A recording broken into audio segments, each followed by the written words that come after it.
എന്റെ അമ്മോ, നിന്റെ അടുത്ത് ഞാൻ എത്ര വട്ടം പറഞ്ഞ് ഇങ്ങനെയാണ് എഴുതാനുള്ളത്, ഇങ്ങനെയാണ് എഴുതാനുള്ളത്. ഒന്നുകൂടെ എഴുതിയാ, ഒന്നുകൂടെ എഴുതും, ഒന്നുകൂടെ എഴുതും. 100 തവണ എടി നായ എഴുതടി അമ്മോ, എടി എടി നായ എഴുതി, കയ്യിൽ കമ്പൊന്നില്ലാതായിപ്പോ. എടി നായ എഴുതടി. എന്നിട്ടാണ്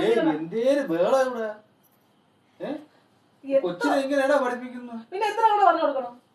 അവള് കൊച്ചല്ലേ, അവൾക്ക് അറിയാമോ എന്തൊരു വേള ഇത്? അത്ര പാടുണ്ട് കേട്ടോ പഠിപ്പിക്കാൻ. ഞാൻ പഠിപ്പിച്ചോളാം.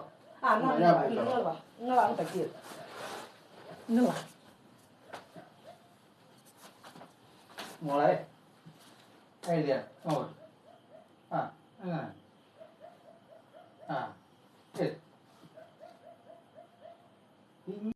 A few moments later. ഇങ്ങനെ എഴുതാൻ പറഞ്ഞു എന്തായാലും എഴുതി വെക്കണേ. നോക്കിയായിരുന്നു ഇങ്ങനെയാണ് എഴുതാൻ പറഞ്ഞ. എന്താണ് എഴുതി വെക്കുന്നത്? എഴുതാനും നോക്കിയ. ഓ ഇങ്ങനെ അല്ല എഴുതാൻ പറഞ്ഞത്. ഇതെഴുതി വെക്കുക. എന്റെ അമ്മ ഒന്ന് പഠിപ്പിക്കുന്നില്ല.